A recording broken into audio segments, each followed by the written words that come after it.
Very good afternoon to you on this very nice day here in Sweden. We are at last having a bit of a feeling of springs, which I think gives everybody a lift in the heart. So that's very, very nice. And a very warm welcome to our webinar this afternoon, which I think is going to be a fascinating discussion. We're talking about breaking barriers for women, and we're going to be talking about the role of behavioral and structural factors in HIV prevention. So this is a lovely opportunity for us to commemorate International Women's Day, which takes place on Saturday. So welcome to the event. My name's John Kinsman. I am the group lead for the Behavior Change and Prevention team at ECDC. And it's absolutely my privilege and honor to start this webinar. I very briefly want to introduce to you what the Lighthouse is all about, because this webinar is part of the ECDC Lighthouse, which is something that we have been building and developing now since it was launched in November, which is an opportunity for people involved within the EU and the EEA especially to share and network and learn about the prevention of infectious diseases through use of social and behavioral sciences. I'm a medical anthropologist myself, so this is something which is very close to my heart. And the Lighthouse offers a lot of opportunities. We're going to show you at the end the web address, and I believe also a QR code, so you can join the Lighthouse yourselves after the end of the webinar. So stand by for that. So but this afternoon, moving to what we have two fantastic speakers who are going to talk about different aspects related to the topic of behavioral and structural factors in HIV prevention. And we're going to talk about the concept of combination prevention for HIV. So they'll be giving their presentations. And then at the end, we'll have a good amount of time for questions, answers, and discussion. And the afternoon's event will be moderated by our colleague, Alexis Strada, who's the Director of Policy and Research at the European Health Management Association. And Alexis, I'm going to hand over to you. So very, very welcome. Thank you very much, John, and welcome everyone. Thank you so much for joining us today for this webinar, and happy International Women's Day a few days early. We're very excited to have our guest speakers today here with us. Before we kick it off, I just want to go over a few quick housekeeping rules or announcements. The first one is we are recording this webinar and it's going to be uploaded to the EVA platform and onto our open social platform once it's launched. The second thing is we very much encourage you to ask questions, so please put those in the chat. At any moment, you can start now if you already have questions, and also make sure to either heart or like other people's questions that you want asked. And then those questions that have the most likes and hearts, I will prioritize to ask our speakers. If we don't get to your question, I'm very sorry, because a lot of times we get many questions, but I do encourage you to ask them, and I'll try to get it to as many as we can today. Also, make sure to have your mobile phones handy. We're going to do some Slido polls, and the easiest way to answer those are on your mobile. So the last thing I'll share with you all is we've got two presentations, and we'll do the question and answer session after that. So there won't be a question and answer after each speaker, but after both speakers provide their intervention. So like I said, you can still put your questions in the chat right away, but we'll get to those after the presentations are over. So with that, may I ask my colleague to launch our Slido polls. This is just to get some basic terminology in mind. We're going to be covering a couple topics. One of them is combination prevention. So we thought it would be helpful if we all were on the same page in terms of what it is exactly we're talking about when we say combination prevention. So use your phone to scan the QR code and answer the first question, which I believe is true or false. Combination prevention is a combination of PrEP and condom use. And for those of you who don't know what PrEP is, this is pre-exposure prophylaxis, which is a medicine that people at risk for HIV take to prevent getting HIV from sex or injection drug use. So take a moment to answer this question. and then we'll put up the results in just a second.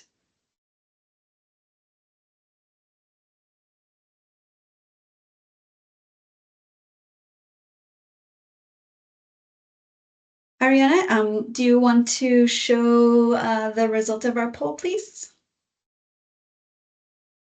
Okay. So the majority of respondents answered true, but the correct answer is actually false. So the next question will help, perhaps. I don't want to give away too much, but let's go to the next question, and maybe this will help you have a better understanding of what we're talking about when we talk about combination prevention. So this one is another true or false. Combination prevention is a rights-based, evidence-informed, and community-based program to promote effective HIV prevention. So take a moment to answer this one.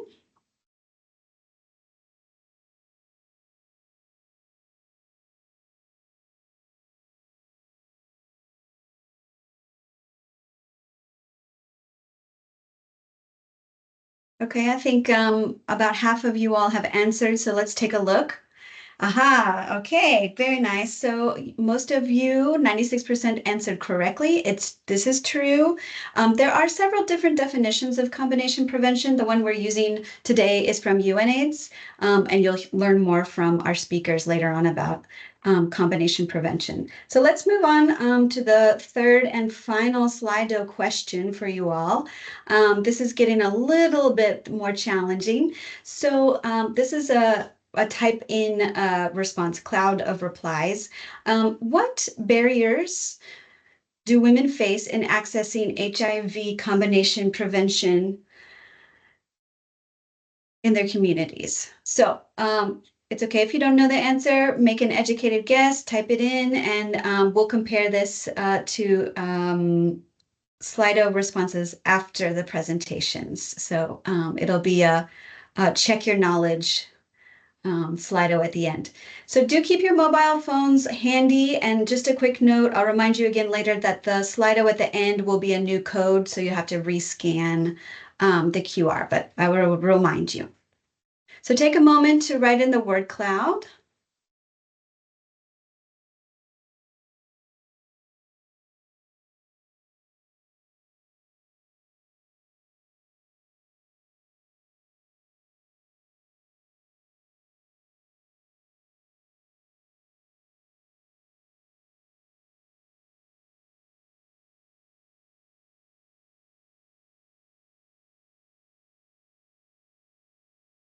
I see that we still have some folks typing. Thank you so much, everyone, for submitting your answers. Lots of good ones on here. Looks like the three most popular were stigma, discrimination, access, and patriarchy. So I will not give any spoilers. I'll let the speakers share in their presentations, but I think this will help to further answer this question for you. So with that, I would like to end our poll for now. Like I said, we'll have another one later, and move on to our presentations. I'm very happy to welcome our two guests. First, I'd like to introduce Magdalena Ankiersztejn-Bartczak. And Magdalena has a PhD in sociology.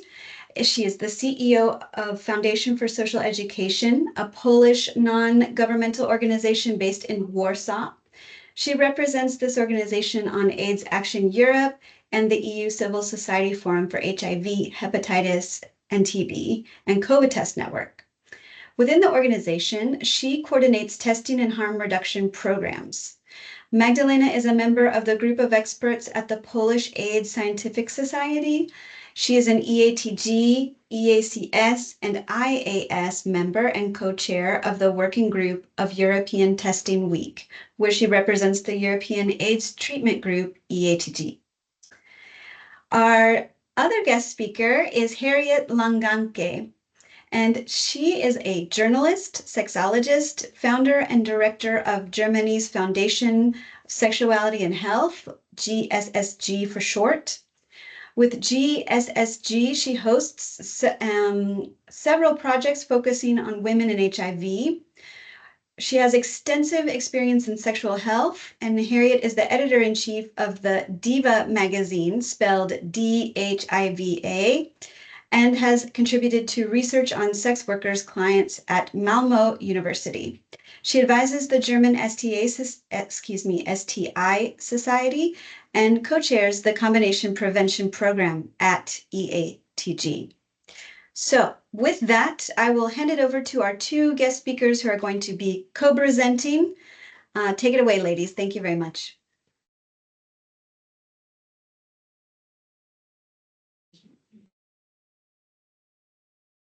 Can I start?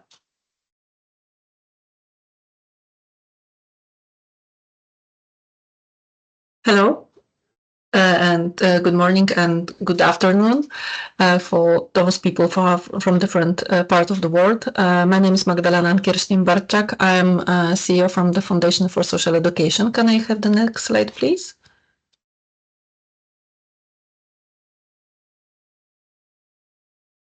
Yeah. So as I was introduced, I'm working in the foundation. We are based in Warsaw, in Poland, but I'm also a member of EATG and International and European Association working with clinicians.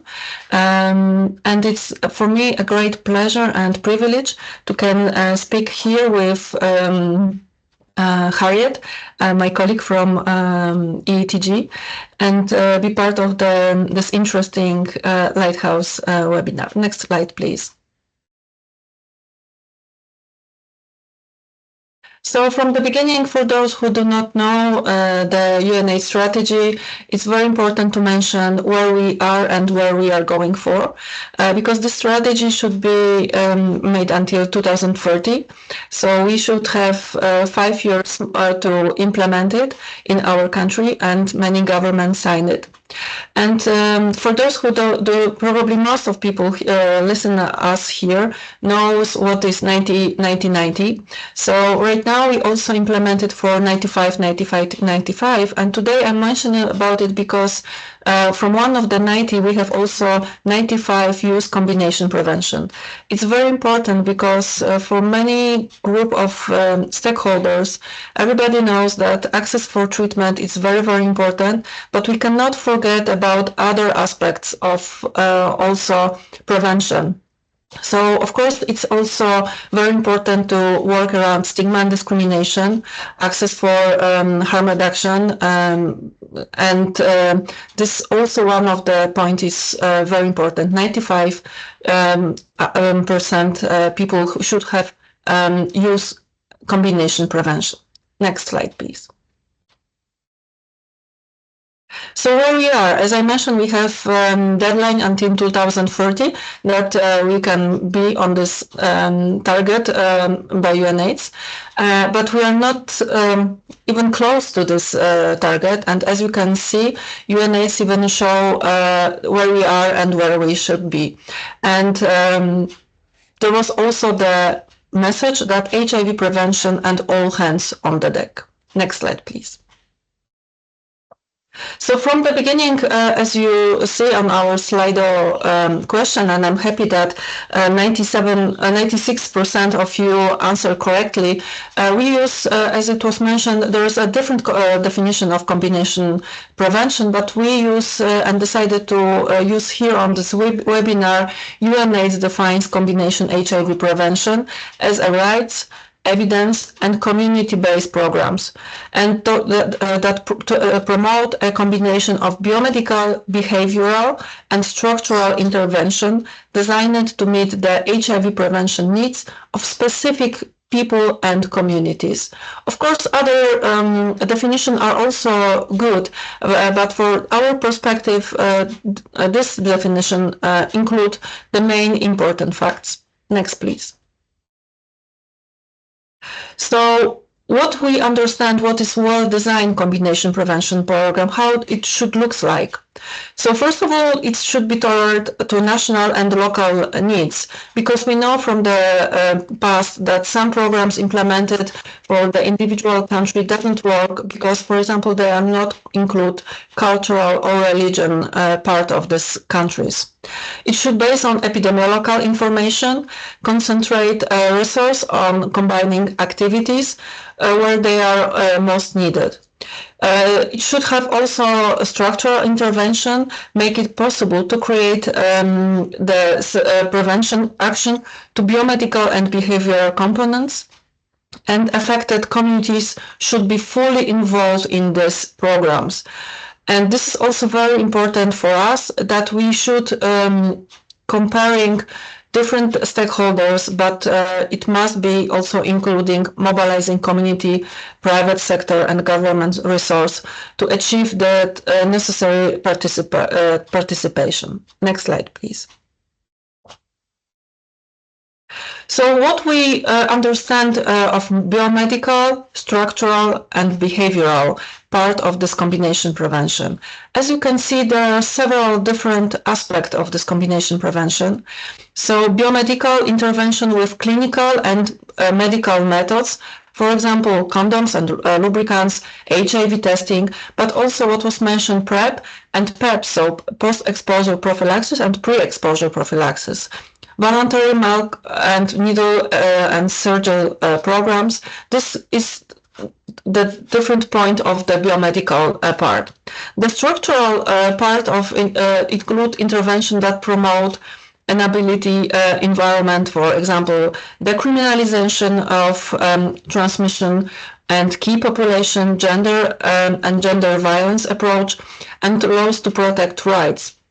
And behavioral intervention that promote health behavior, for example, counseling on risk, comprehensive sex education, peer education and programs. But none of this part will work separately.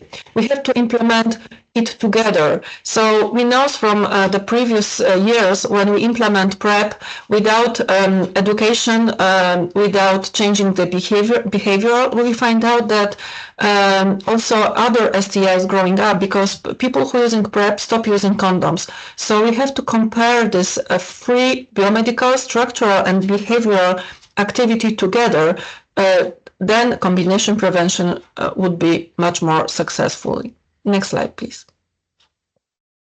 So WHO recommends a comprehensive package of health service for HIV prevention. And you can find out several part of this service that was also mentioned before. But we have also here, for example, mental health, human rights and health, also implement other disease, for example, hepatitis, STIs, and treatment as prevention, vaccination. So as you can see, there are several, much more. So we cannot concentrate only when we are talking about HIV combination prevention. We cannot forget about also implementation of other prevention for example, hepatitis or STI. Next slide, please. So the quite new research from 2023 include PrEP for women. So the topic that we are focus on around women today in Europe.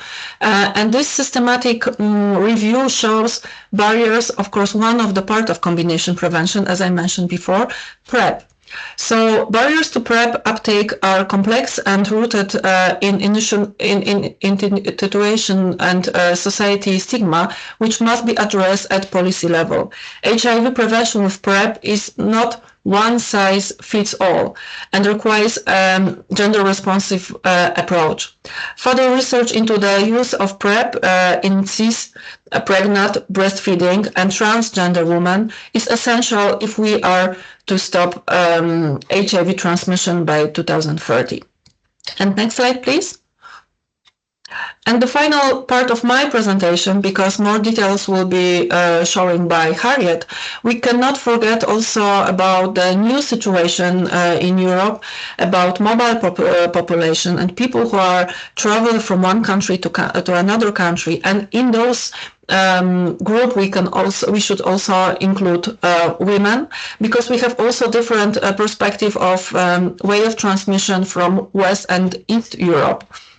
So this is one part of the very interesting report about pre-exposure prophylaxis for HIV prevention in Europe and Central Asia, made by ECDC and show in 2023.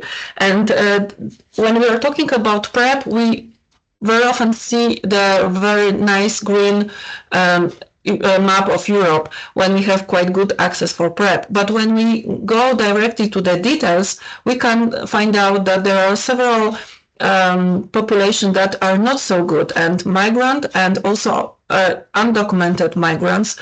As you can see, the access for treatment, it's for prevention as a PrEP, it's not so good as we could expect it. But when we also talk broadly, also access for antiretroviral treatment, it's not so easy for those in many countries, like in Poland, for example, if you undocumented migrants and you don't have public insurance. So always when we talk about access for combination prevention, we should also implement and thinking about real access for the combination prevention. And now I will give the floor for Harriet to speak much more about details about barriers of combination prevention. Thank you.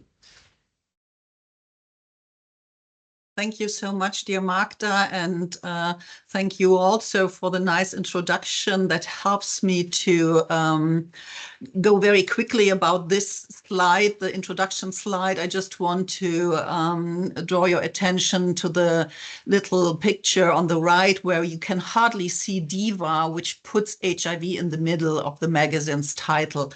So we can directly go on with just sharing with you the fact that I'm based in Cologne and that I'm very proudly based in Cologne.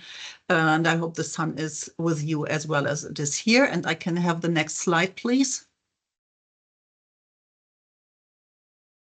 Following up to Magda's introduction to combination prevention, I chose to show you this little illustration that combination prevention is not just an invention of the recent past, but it's there for a long time. And you may see this Lancet graph that shows again what Magda has already developed and which leads to the very fundamental question, why is there special barriers for women? And as we look a bit closer into it, maybe the next slide can reveal why there is more barriers for women in general than there is for men. And when I'm saying men, I'm precisely referring to MSM, to men who have sex with men.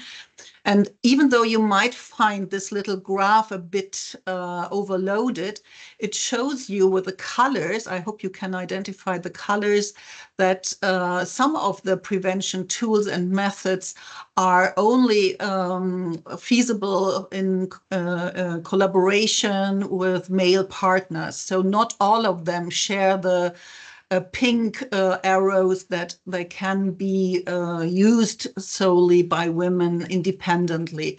You can see the list, and I'm just going through it to remind you that there is not only male condoms out there, but also the insertive female condoms as barrier methods. You can see the one of them in a little picture up on the right. We do have the PrEP that you have already heard of. Some people forget that there is also PEP, something that you take after being exposed to a risk situation. We have treatment as prevention, something that is very, very important when it comes to speaking with and about women living with HIV. I'm very sure that most of you know that once you are so well with your treatment that your viral load cannot be detected. So that would mean you are undetectable and can't pass on HIV. And all these harm reduction strategies that you may have heard of, like needle exchange programs or the decriminalization of sex work, are also very important to mention when it comes to focusing on women. Next slide, please. I already mentioned that women compared to MSM face very, very different barriers. And one of the reasons is that women as a group are extremely diverse. When I was preparing this presentation, I took a closer look to the region we are trying to cover, from Bishkek, Kyrgyzstan in the very east to Reykjavik in Iceland in the very northwest part. Women have very, very different situations of how they live and how they have access to sexual health issues. So I'm just giving you a few parameters here to think about how diverse this group of women is, because we differ by age, whether we are young, whether we are in childbearing age, whether we are menopausal. We differ in our bodily features. We differ in the mobility status that Magda has already mentioned. Am I a documented migrant, or am I struggling with my legal status? What about my sexual identity? Am I a heterosexual person, or a bisexual or pansexual, or am I trans or cis? I think very often we forget about the very different situation from women who live with a trans identity, and not to forget the socio-economic background. Everything, or most things, become much easier when I do have a good educational or financial background. And I think this is just a few parameters showing you that we have different situations and therefore different levels of access to healthcare, sexual and reproductive healthcare. And you may have to look into your specific country, how sexual and reproductive health and rights are served in your country and in your situation. And not stopping here with all these different parameters, they all come together, and that is called intersectionality. So the overlapping of all these and much more social categories create the unique experiences of women experiencing situations where they may have encounter HIV risks. Could I have the next slide, please? So one thing that really bothers me when I'm working in this field of HIV prevention is that sexual health is way too often not seen as a priority. In some situations, reproductive health is given a bit more priority, but when it comes to sexual health, it very, very often has to come together with reproductive health. One reason that we have identified is, of course, patriarchy, and I was very happy to see that it was in the tech cloud already. So in Western Europe, you may know that most HIV prevention efforts focus on MSM, which is due to the epidemiological data that most numbers in Western European countries most people living with HIV are MSM. However, if you look into Eastern Europe or Central Asian countries, women account for a way higher percentage of HIV cases. And this is one of the big differences that we have to deal with once it comes to mobile populations. And as we are with ECDC, I'm very happy to acknowledge the aggregating data and that ECDC is providing here.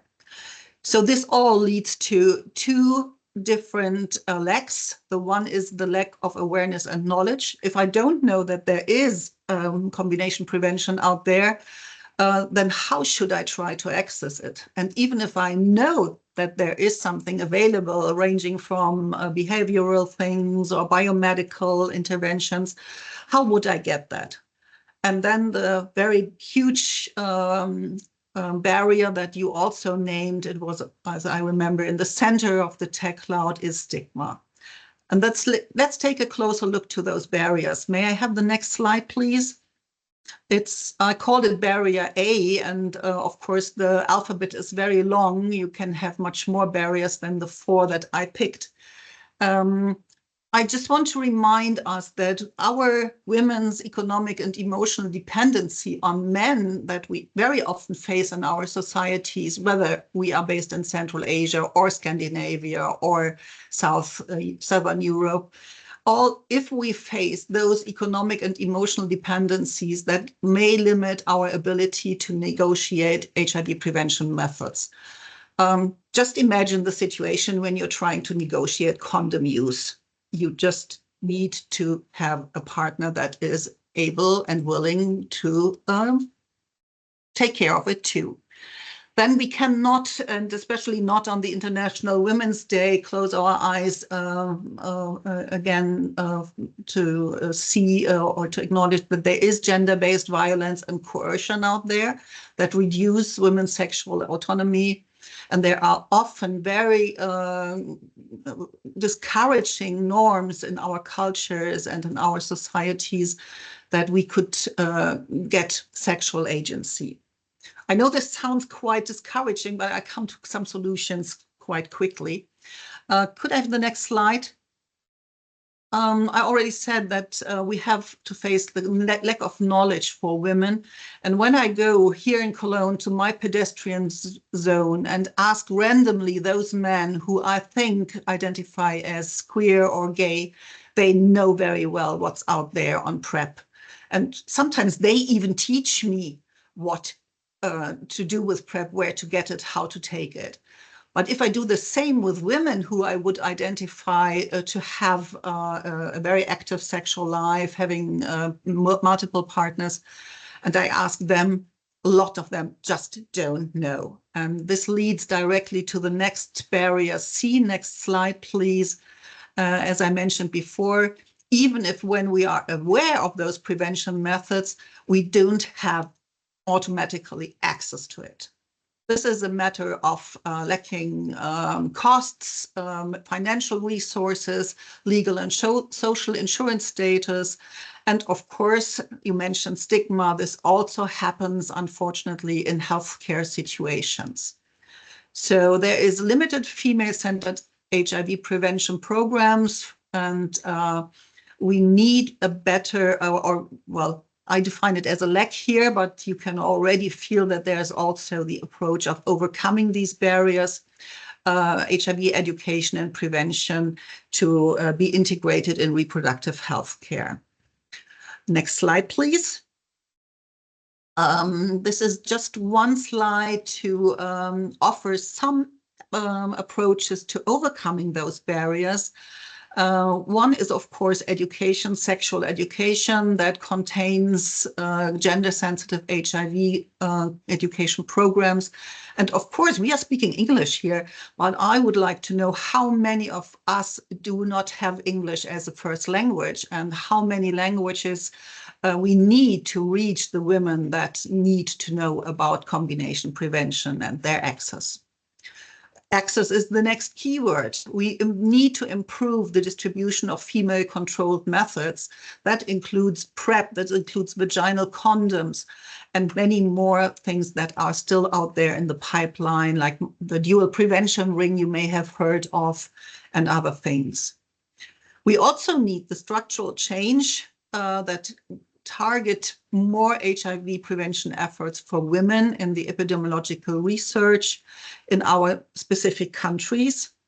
And we need to create more networks for women's sexual health discussions. I'm sure most of you are aware how well MSM are connected by social media networks, by their networks that they are sharing because of the situation they share. This is not the case yet for women. And empowerment, of course, also contributes to overcoming barriers. Hopefully, we get sometimes rid of the stigma and getting more respect for overcoming the obstacles. And next slide, please. This is what I already mentioned. The empowering networks is also aimed. It's not only in comparison to MSM, but it's also about mobilizing our communities. It's very, very necessary that we do not, as women, rely on others to do our job, but that we need to create and empower our own networks. And this is something that is very, very structural, but possible. Reach out for your peers in the advocacy groups that you know, or try to find them online. This is something that can really make a difference in fighting the barrier of stigma. Next slide, please. And as I mentioned, the situation of women can be very, very different within this huge group. I think it's a Chinese proverb that calls women the half of the heaven. And the half of the heaven is very, very much challenged by the multiple factors that influence our lives. So as Magda already mentioned, a one-size-fits-all does not exist. There's no silver bullet. We do need many silver or golden bullets here. And the intersectional approach may help us to design more inclusive and effective strategies. Whether it comes to living in another country or whether it comes to providing sexual services for transactional sex, substance use, whatever. Last slide, please, or last but one slide. So the lessons learned so far that summarizes hopefully a bit of Magda's and my presentation is to effectively address HIV prevention among women in Europe, and I should have made this the WHO region of Europe. We must consider gender, social inequalities, and diverse lived experiences. The intersectional approach is, for me, it's not a magic bullet, but it really helps that no woman is left behind. And please don't forget to listen to women living with HIV, listen to their stories, hear out in which way HIV prevention, combination prevention could have made a difference to their lives. That's what we still need to learn. And I can't finish my presentation without acknowledging that diversity, equity, and inclusion is challenging, but not a problem, but a key. Thank you so much.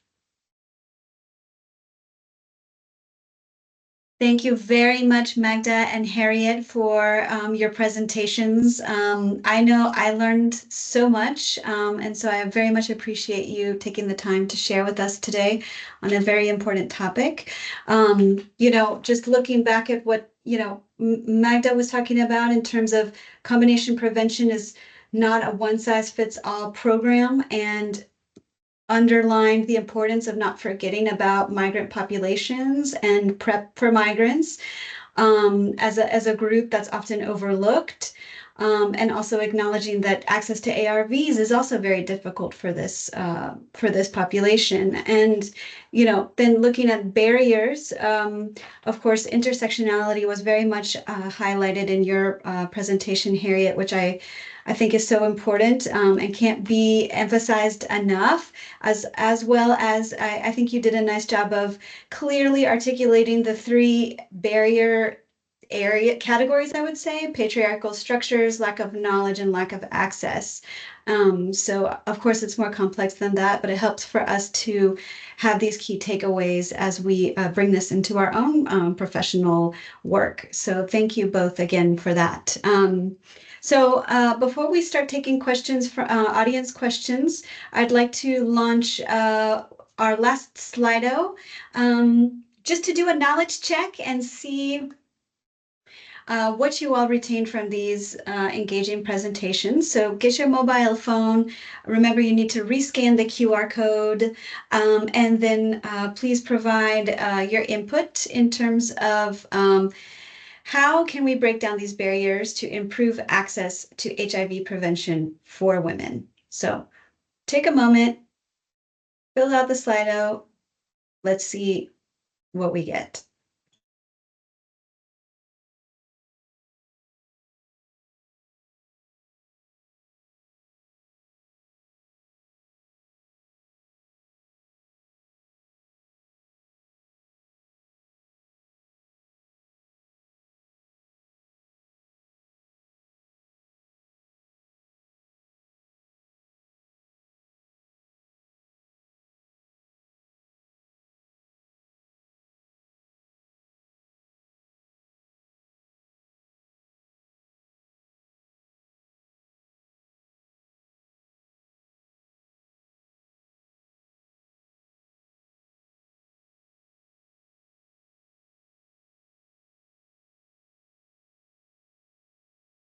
just take a couple more seconds to provide your answer in the Slido.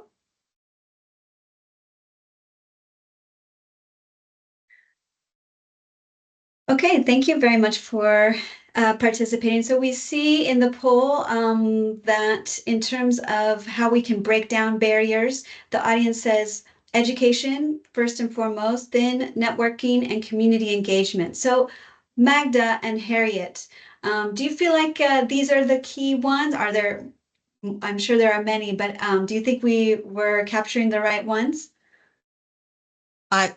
I may ask back a question, because education could refer to so many protagonists in the field. Is it education that we as women need, or is it education that healthcare staff would need, or is it education for the society, for our partners?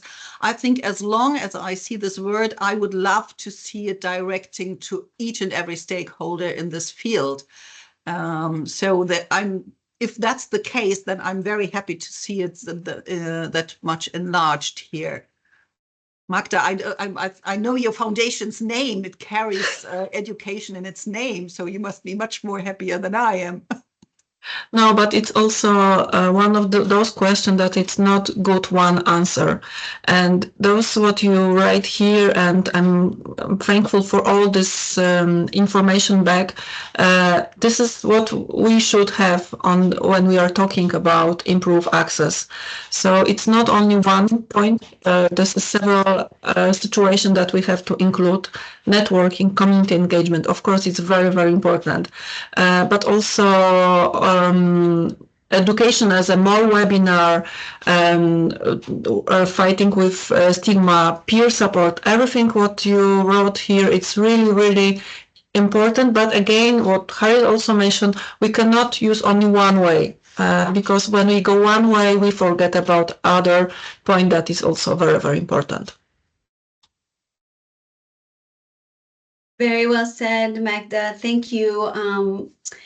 And thank you very much for putting up that poll. So I think we'll move on next to take some questions from the audience, if that sounds good with you too.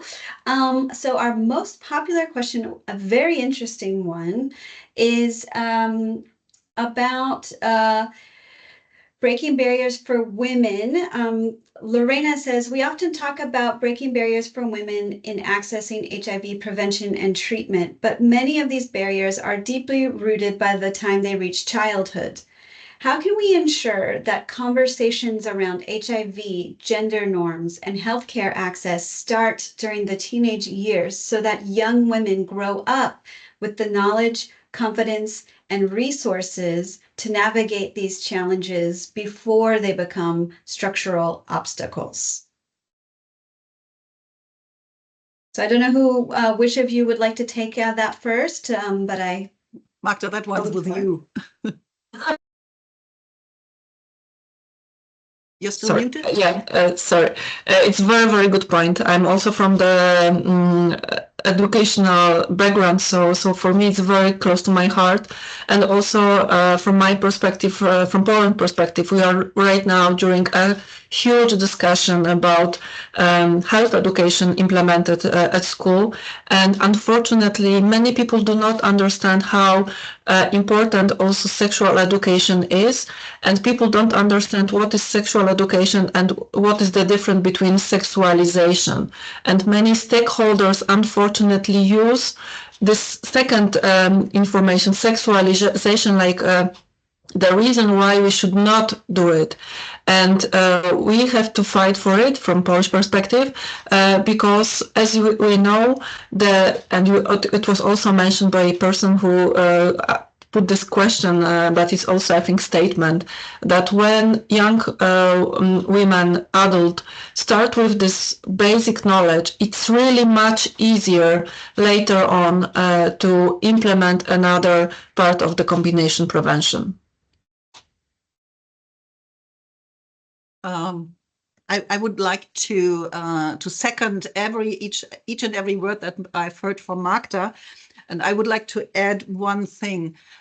Talking about comprehensive sexual education for younger people also needs to consider that this sometime or very often happens in challenging environments. And those challenging environments, to overcome these, we need the structural approach by those who run those organizations or who provide those structures.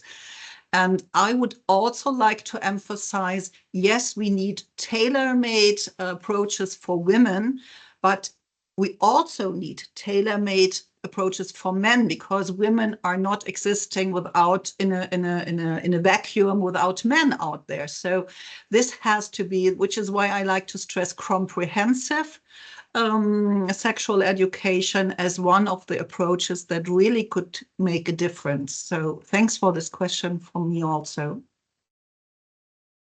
Indeed, a very interesting question, and I think on a lot of our minds. Magda, I appreciated how you differentiated between education and sexualization. That's very helpful. And how you, Harriet, underlined comprehensive sex education, and not just including women in these conversations, but men as well, since oftentimes they are part of the equation, right? All genders, I may say, all genders. All genders. Thank you for that correction. Exactly. So thank you very much. So let's go on to the next question, which is from Ludmila. And she asks, have you witnessed any changes due to the migration from Ukraine? Did the migration crisis somehow influence the approaches to the situation? We have some experience with disinformation narratives portraying Ukrainian women as a health threat, and compared to in other EU states. So yes, misinformation happening. Do you two have any thoughts on this? It's very good question, and thank you for that, because also my country, sometimes there is this or lack of information or even manipulation of this information. And I think Europe has already, it's not the first time when we use this kind of information of the public discussion. Several years ago, it was also the discussion that HIV is coming from African country with African migrants, and then we find out on the research that the infection is not coming with those people, but they get infected and start living with HIV in Europe when they move to Europe. And also when we and that's also the reason why we are talking with Harriet here about mobile population, because it's not possible and it's not right to blame any group of people for the situation that we have. We have to be ready and we have to be prepared for the new situation of epidemic. But blaming any of group, it's just not fair. And also when we are talking about migrants, we cannot forget that we don't have only Ukrainian situation. We have also the crisis of Belarusian border, and many people who are coming without any documents to Europe by Belarusian border, and also we have the crisis of visa selling. So this we have to be prepared that also people moving, and it's not blaming the people, but the country should be prepared with the dedicated program for those who are coming for us, to offer them free of charge testing, to have the continuation, for example, for PrEP, because in Ukraine, many people had access for PrEP, and for example, they are coming to Poland and asking where's the continuation of PrEP, and we are saying, unfortunately, we have to pay for that in our country. So this is the challenges for countries, not for blaming people. And again, I can second every word you said, Magda. I just want to highlight again that thinking in this category of people belonging to groups opens the door to stigmatize them. So the question, when I remember it correctly, was how did the situation in Ukraine, how did the war and the consequences of it change the situation in Germany? And yes, it has been challenging in Germany, not as much as in Poland, but very challenging as well.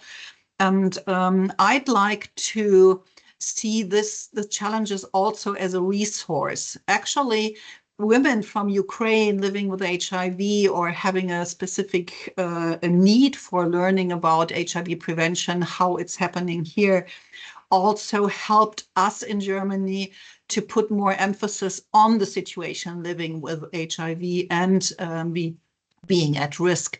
So as long as we do not fall for a stigma, but if we go in solidarity, this could also be something not only being a risk, but also being some helpful aspects of migration. People in Germany, we have people that are very reluctant when it comes to migration and mobile population, but this is yeah, we have to be careful what this leads to and how we could create environments that are safe for women. Very well said, Magda and Harriet, thank you.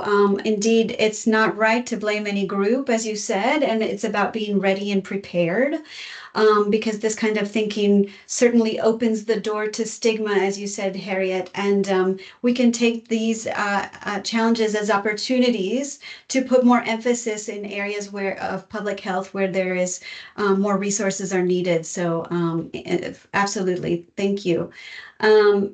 All right, I'll go to another question from, sorry if I mispronounce your name, but I believe it's Gracie.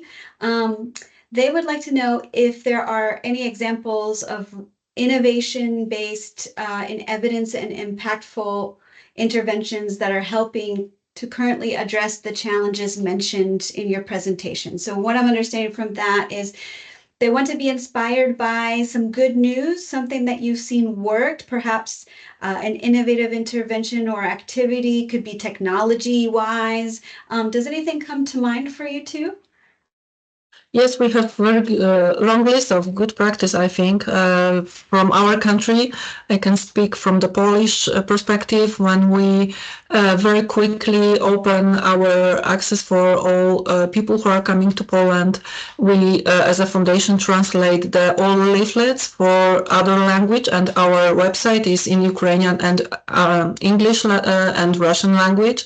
But it's also, when you mention about the technology, we use, for example, electronic translator, because it's not only Ukrainian and Russian language. We have people from Tajikistan, Georgia, Syria, Kenya, and many countries. So even though we are many people working in foundation speaking English, it's not enough. Some people speaking in Russian language, and it's not enough. We have to be prepared. And also new technology helps us, and AI will also help us to be much better prepared. And also there was a question about good practice, and I think London as a fast track city is a very good